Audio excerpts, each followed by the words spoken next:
I am so excited for this episode to come into the world for a couple reasons.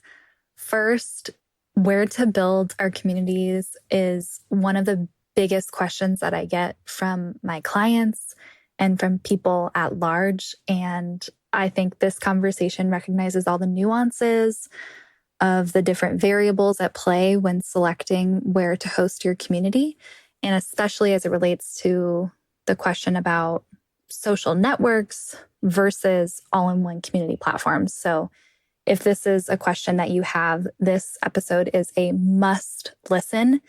And the second reason I'm so excited is because it was just a really fun conversation with Noele. We know each other super well. We deeply respect each other's work. And so I feel like the back and forth in this episode was just delightful. It was fun. It was light, but also filled to the brim with really good community strategy. So I hope you enjoy.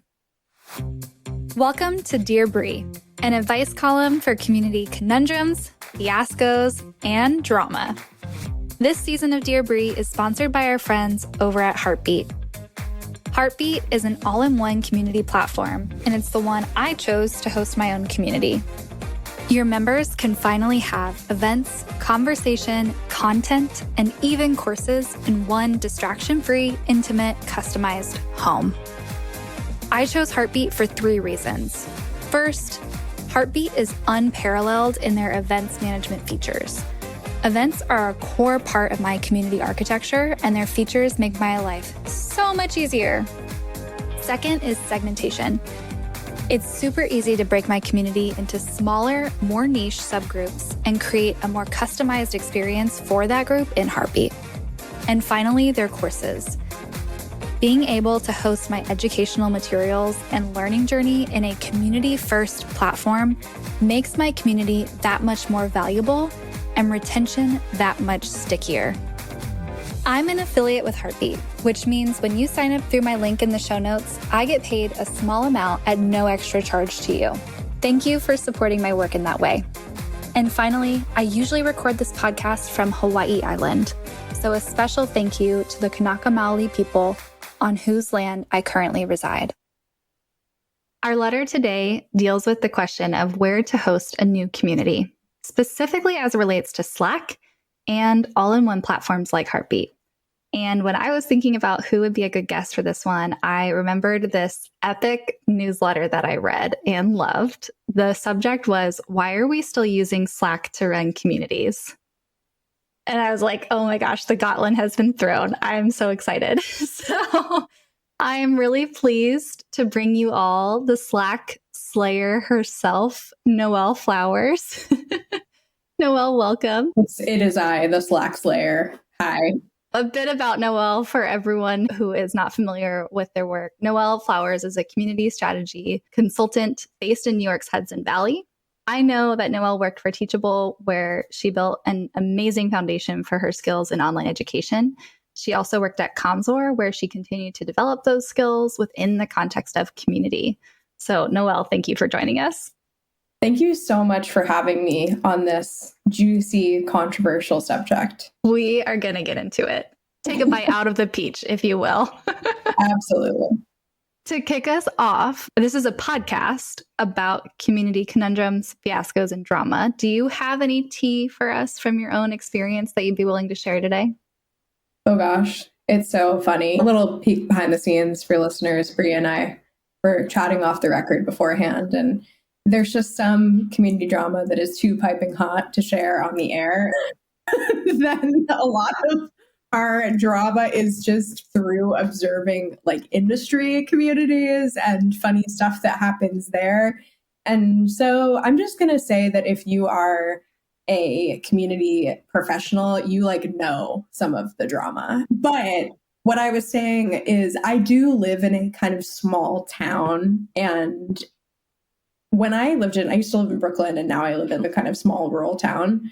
And one of the things that is different about this area is that we have a thriving Nextdoor community that I don't really participate in, but I do have the most aggressive email notification settings on, because to have it delivered to my inbox and then it's always complete and total chaos nonsense. I've never seen a helpful post. once. Community Nextdoor. It's like always just people being mean to local businesses or complaining about somebody that like biked by their house that they thought looked weird or trying to sell puppies. It's like crazy stuff going on there. I love your dedication to the high amount of email notifications. Oh, yeah. It's like a comfort watch that I go to when lying in bed late at night and I can't watch any more Instagram reels. I'm like, let me see what's going on next door.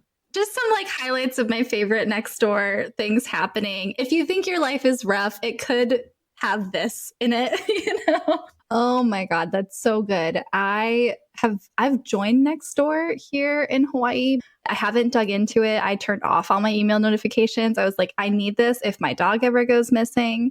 But there's a treasure trove of community gold in that app. And especially here, it's such a convergence of everyone is here for such different reasons. Yes. Such a good way to put it. It is truly a wider community. Oh my God, that's so good. Okay. Whew. Noelle, are you ready for the letter that I've prepared for you today? I'm ready. And I have to say, Brie, before you read this letter, I'm here on a comeback press tour to salvage myself from the chaos that I caused with this newsletter, to provide a more balanced view of my perspective on Slack and why we use it. So if you're hate listening, hopefully there's a redemption arc in this for us both. Absolutely. Yeah. I mean, we got to get them in here somehow, whether it's hate listening or they hate Slack, they hate that we hate Slack, whatever it is. All right. Read me the letter. Dear Brie, I'm building a new community for founders. I'm super interested in these all-in-one platforms, but a past experience with them has left me gun-shy and hesitant. Let me explain. I used to be part of a team that ran a founder community that jumped on board with an all-in-one platform soon after the platform launched. Previously, the online connections had been happening in a very active Facebook group, but we wanted to move into a space where we could do more. We launched on the all-in-one platform, but people didn't see a huge need to migrate from Facebook, something they opened at least once a day. Eventually, we sunset the Facebook group and our members either became relatively disengaged or at one point took matters into their own hands and started WhatsApp groups. Oh dear God. Oh boy. This was years ago. The all-in-one platform remains lightly used and those WhatsApp groups still see activity.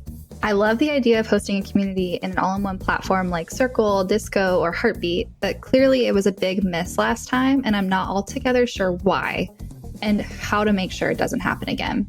Should we just host it on Slack? Like Facebook, it's something that most of them open at least once a day, but it's also cost prohibitive. And we know some founders are overwhelmed by all their Slacks. Any advice? Community in a conundrum. Oh boy. I feel you, my friend. What do you resonate with and where do you feel it in your body? Well, okay. So I think the first thing that I'll say is I really resonate with this because the beginning of my community experience was this exact problem, except from starting off from Facebook, really knowing that Facebook was not meeting my needs. This is when I was at Teachable. We ran a Facebook community. That's like what I inherited. And so some of the things that were problems for me in my first community job during that time was it was actually not hard to get people to engage for all of the reasons that this person has listed in this letter. People were logging into Facebook already. They were very well habituated there, but it also wasn't really doing anything for the business that I worked for. Like it just did not have the outputs that we were looking for. It didn't give us any data. It didn't give us any structure of keeping the same questions that have been asked over and over again. It didn't have any content infrastructure. So there was this real catch-22 of, oh, I want the benefits of this discoverability or the benefits of this habituation, but I also want the benefits of the owned community where you can do more high-level community stuff. So I think that's like the core of this dilemma is like, how do I get the benefits from both of the sides of this coin? And I deeply resonate, and I don't know a community builder that doesn't. Do you mind sharing a little bit more about the strengths of each side and where it might be appropriate for someone to build somewhere that's more, I would categorize like Facebook and Slack. I know Slack isn't social media. I would call it like a social network. Like it's reached this threshold where like, quote, everyone is on it, Yes. unquote. When are the times when that might be merited? And then what are the signals you look for where, okay, this would be a good type of community to build outside of that existing social network? Totally. Yes. And I think like a good way to put what these platforms have in common, you're right, they're not exactly one-to-one in that Facebook is straightforwardly social media, Slack is not, but what they have in common is that they have network effects, meaning that you are tapping into the existing network that these platforms have, and you're borrowing from the fact that they already have accounts when you build your strategy. So I had cheekily posed that question in my newsletter, why are we still using Slack? A rhetorical question, because you and I both know why we're still using Slack. That's why, because of the network effects. Open and shut case. That is the reason we're still using it. And I think the question that we then have to ask, is that a good enough reason to outweigh some of the downsides, which I'm sure we'll get into later and talk about some of the ways to band-aid that basically. But you had asked, what are the situations where somebody would use these platforms? There are two in my mind.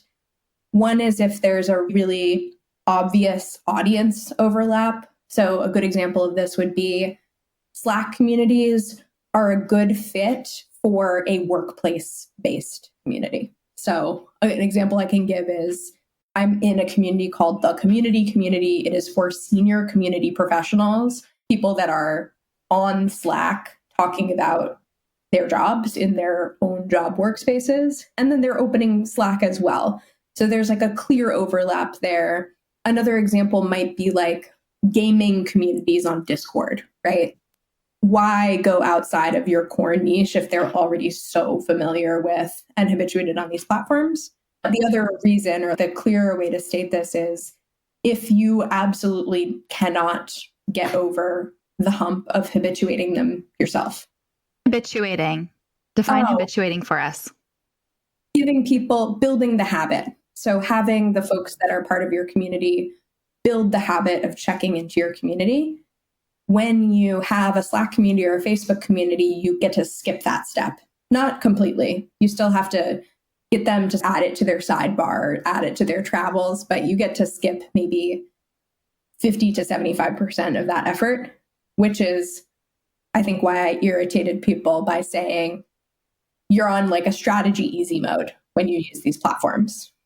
That's not to say that there's no strategy to it. It's just to say that you're cutting out some of what you might do in another project, but you still absolutely could do those things. And I think, though, there are some situations where if I know that's a losing battle to begin with, so if I'm working with a super busy segment, so I'm working with tech CMOs, and they're like never ever going to learn a new community platform, or I'm working with people that are in their 80s and they are comfortable on Facebook, they will never learn another platform, then I would be like, this is a losing battle, right? But what I'm proposing, what I humbly offer you is actually think, is it a losing battle or not? Can I win? Yeah, and make no mistake, this is a battle. We are going to war. I know. I should be trying to strip the violence out of my language. No, keep it coming. I've been watching, what's the new Game of Thrones series where I'm all in? House of the Dragon. Yeah. Yeah. Yes. Yes. This is who's going to win. So, okay, wait, I want to come back to habituation, actually. Let me just pause for a second there because, and I want to make sure I'm reflecting this well. So when your members come into a known space where they already have a login, there's like a set of normalized behaviors that they know how to interact on Facebook for better or for worse. When they come into Slack, there's an understanding of, okay, there's threads, I comment, I do my little intro, I can find people this way. There's a lot less barriers and a lot less challenges to like that seamless onboarding to get them to take action because it's familiar, even habituated, which is the word that you used, which I think in a lot of ways, we're trying to remove barriers and obstacles to get people to interact. And so if that's like a core thing that you will not be able to overcome unless it's in one of those spaces, I'm hearing you say, yes, green flag, Yes. do it. You don't need to second guess. That being said, some of these spaces, it might actually be in your best interest to reestablish what the normalized behaviors are. And that actually might be easier in a different platform where you can help train and a little bit of conditioning your members to adopt the behaviors that are actually going to create the type of engagement that you want to see. So you just came from like railing against your aunt on Facebook, and then you popped into our little group and you're like, it's this like tension, right, between these behaviors. Correct. And you're like, we don't want that energy from whatever you were just saying to your aunt about the election coming into this Facebook group about knitting. That's just not the energy that we're looking for. Yes. Perhaps hosting that somewhere else forces a pause, which for some is like a challenge, but in other ways it can be a real strength because people have to relearn how to talk to each other in your community. 100%. Yes. And I think like another important aspect to highlight about this is that I will be the first to admit that when you choose a owned platform, you are putting extra work on your strategic plate. That is just the reality. And so another aspect of that decision outside of, is this a losing battle for my members, might be, is this a losing battle for me? So for example, like I work with a lot of entrepreneurs that running their community might be like 25% of their job. They might only have 10 hours a week to devote to it. So if they know that's the case, that might be a scenario where I would say, okay, go ahead, green light, you have my blessing to use Slack or Facebook, because they're not going to do they don't have the time to do an onboarding sequence or to establish all those behaviors. So that's another important thing to put in the room is we may acknowledge what the best case scenario is and still not do it because we don't have, that's just the reality of our strategy. Yep. Oh, I love that point. Define owned platform for me. Let's start there.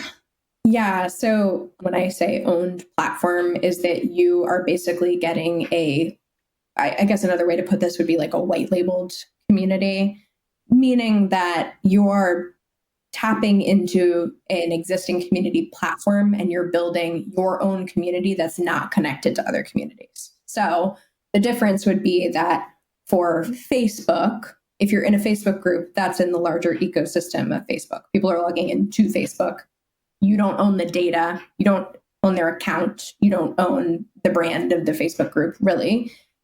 If you're using something like Circle or on the more enterprise side, Khoros, we're talking about one website, community.brie.com. Not that's real, but just for join now. Yes. Type it with me, folks. So that is owned by Brie because she gets to then see the accounts that are going into it. She gets all the data. She gets to put the branding in place. She gets that subdomain. That's what I mean by owned.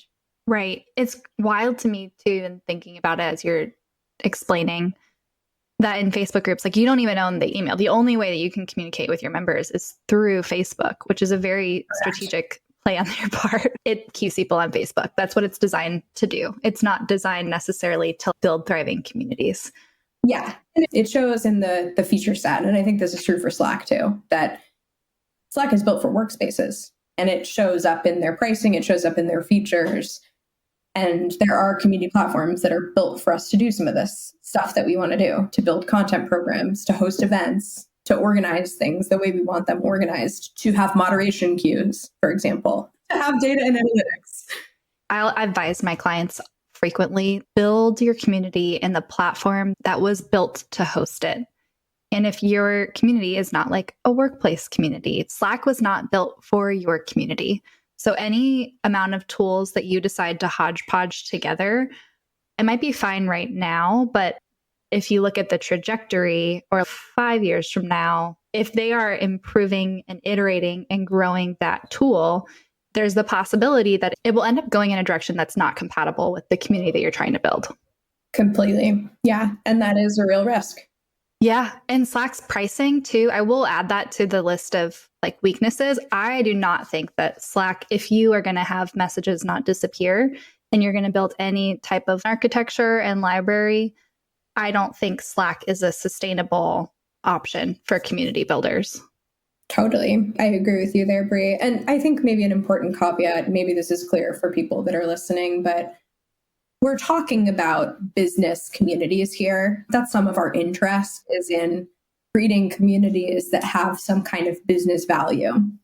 Just to give two examples that are on opposite sides of the coin, I work with a lot of entrepreneurs. I also work with big brands. For the entrepreneurs, part of their interest is in creating something that is high value enough that it warrants a price tag. That is one place where these owned communities that have just like a higher level of visual integrity, a higher level of information architecture, like you just mentioned, Brie, come into play.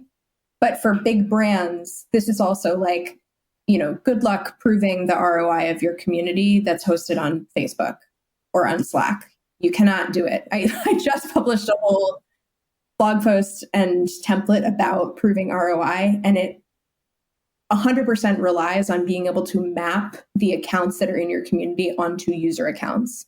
That is like step one of proving ROI, is knowing that Brie in the community is the same Brie that has a software account with, I don't know, Cloudflare or whatever it is, right? That is the first thing you need to do, and you're not going to do it on these platforms. This podcast is sponsored by Ember Consulting, where I'm the founder and head community creator. At Ember, we help people who are familiar with running their business on content, coaching, or consulting become community powered. As you hear in this podcast, creating a community is really tough, and managing it can be even harder. So don't do it alone. Whether you're looking to launch a new community or pivot your strategy, our one-on-one consulting helps you skip the learning curve and do it right the first time. And when you're ready to belong to a space just for community creators learning, testing, and growing their communities together, check out the Ember community. Now, back to the episode. An interesting tool that I came across that kind of layers over and definitely uses Slack as their foundation is Tightknit. So for those Slack communities that are interested in layering over more community components beyond just like the conversation channels of Slack, I would say check out Tightknit. And one other thing I wanted to mention too, for people who are looking for examples of communities built on Slack, the good, the bad, everything in between, I have a couple community dissection episodes that you should check out. One is Lenny's newsletter, which is a phenomenal Slack community. I will say they are an exception, not the rule. They have a special pricing structure with Slack. That's like how much of an exception they are. So take it with a grain of salt. And the other is the community, which you mentioned, Noelle. We did a dissection episode on that community, and I think it's a phenomenal space. So definitely go take a look if you want some good examples. Let's regroup on the own platforms. So what are some of the things that you mentioned? If it makes sense in our strategy to go with an owned platform, I also articulate these as all-in-one community platforms. What are some of the things that you need to make sure you consider to fill the gap if we're not able to take advantage of people already being logged in and having that habituated behavior? What are some of the things we need to be extra cautious about? Yeah, basically onboarding. If I had to sum it up in one word, it's onboarding. And when I talk about onboarding in all-in-one community platforms versus in these habituated platforms, you have to recognize that part of what you're doing with onboarding is teaching them the tool and teaching them the habit to go to the tool. So oftentimes people get stuck on this because most of these all-in-one community platforms have feature sets that they call onboarding, but they exist within the platform. So if someone's not opening the platform already, they're not getting onboarded. So what I really counsel my clients to do is use email, continue to use email. Consider the community launch to be like a product launch. And this is like really where I built this whole perspective, is that I've worked at SaaS companies and I've worked with product marketers, and these people don't expect that if they launch a new software that somebody's just going to go onto the software with nothing. And we need to take that approach to communities that we build where we actually know I have to introduce them to it.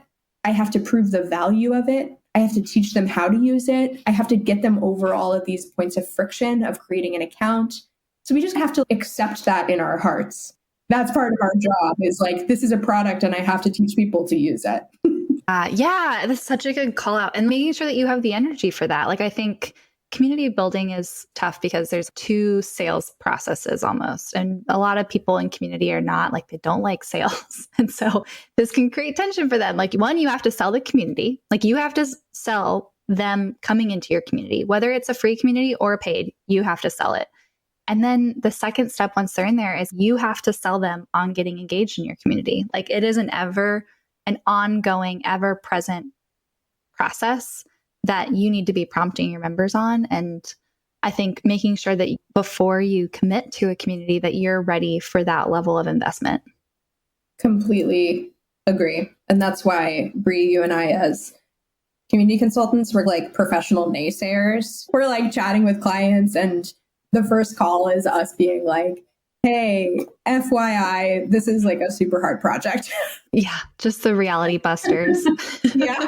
That's why we're both so funny and charming, so that we try to do it with. You have to let them down gently. Exactly. We bring a little heart into the room as well. No, it's so good. I love to help draw that bridge into new platforms.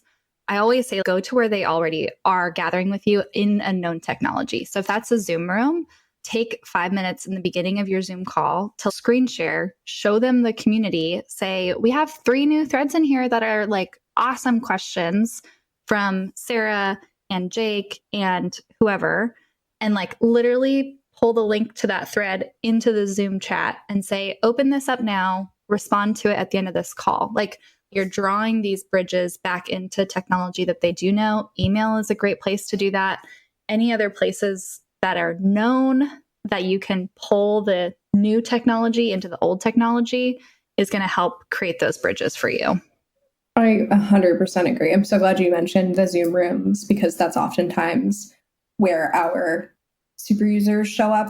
And I think another thing you're tapping into in bringing that up is that these all-in-one platform community programs require more than chat.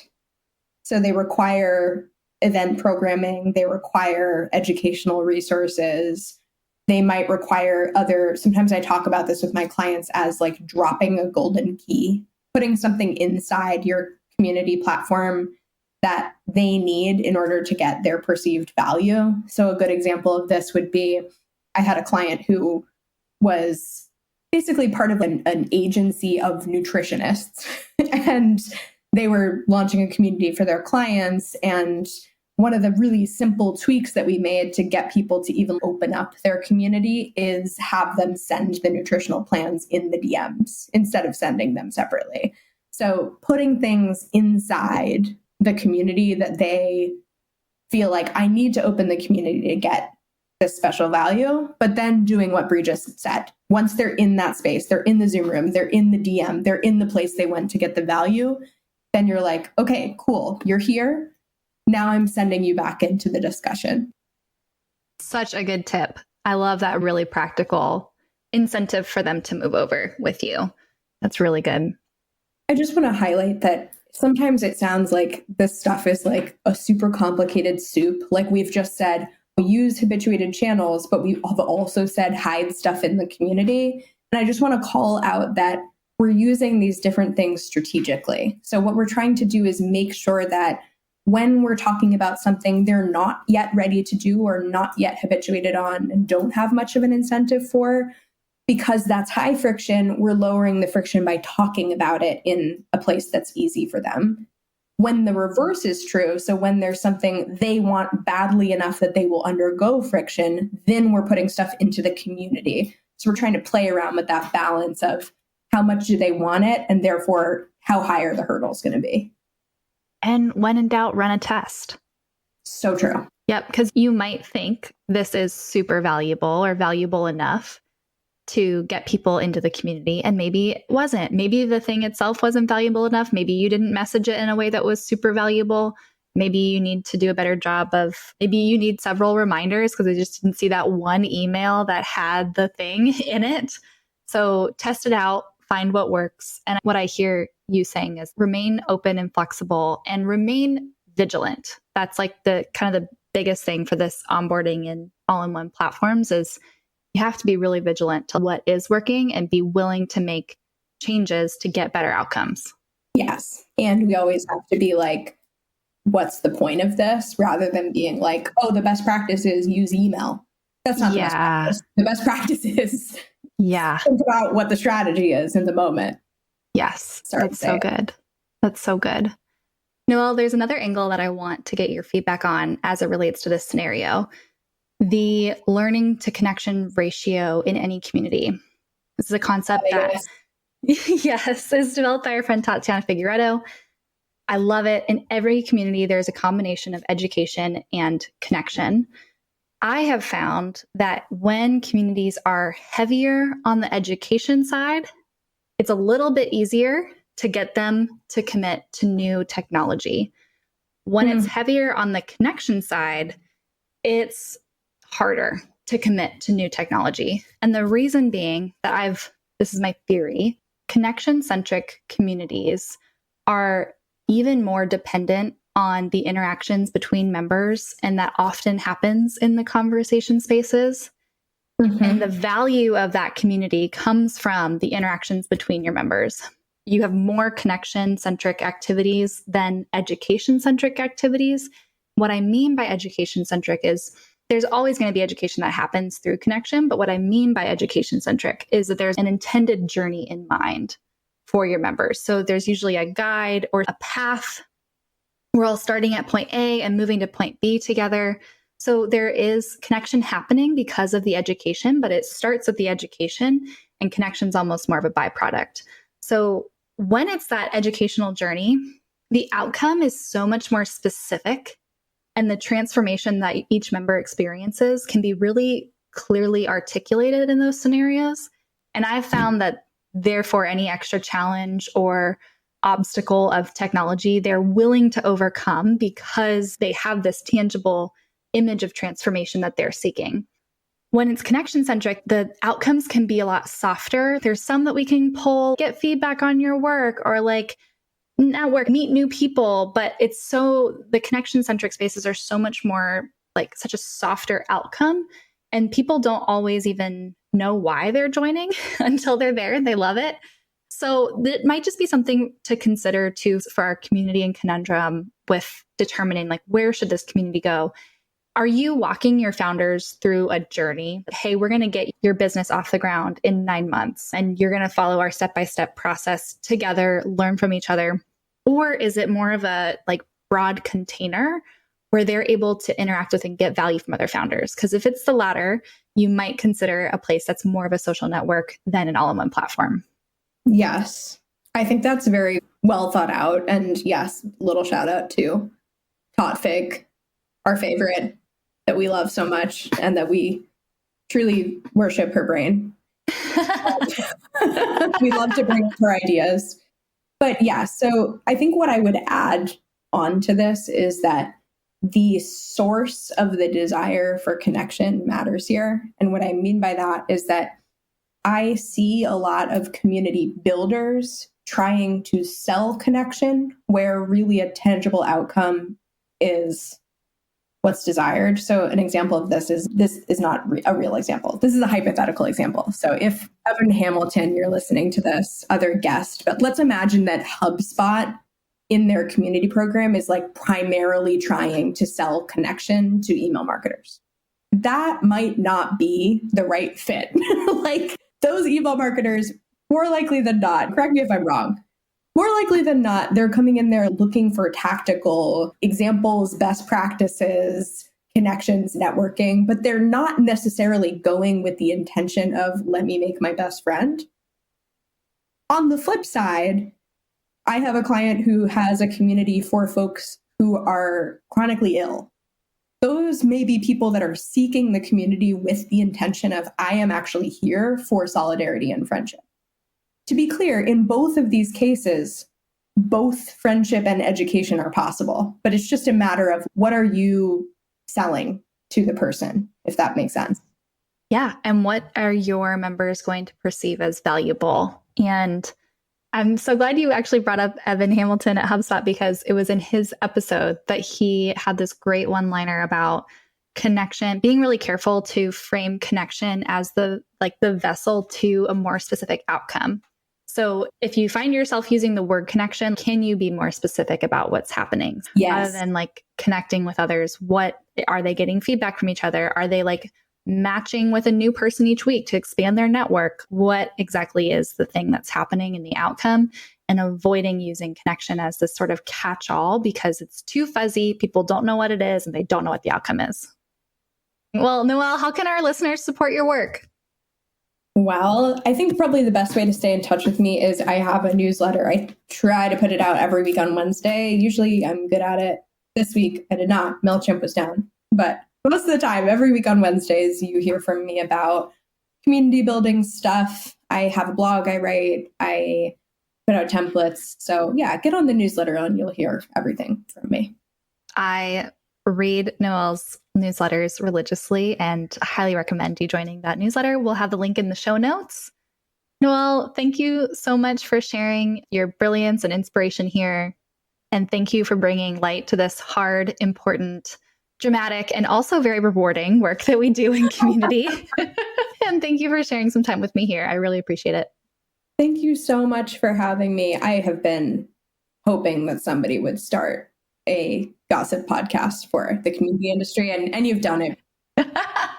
I know. It's we'll bring in some of that hot goss from other community spaces maybe sometime soon. Stay tuned on the next episode. It might be there. Thank you so much for sharing some space with me on this episode. Please like and review wherever you find your podcasts. To submit your own community conundrum, fiasco, or other drama, go to the link in the show notes. Aloha and catch you next time.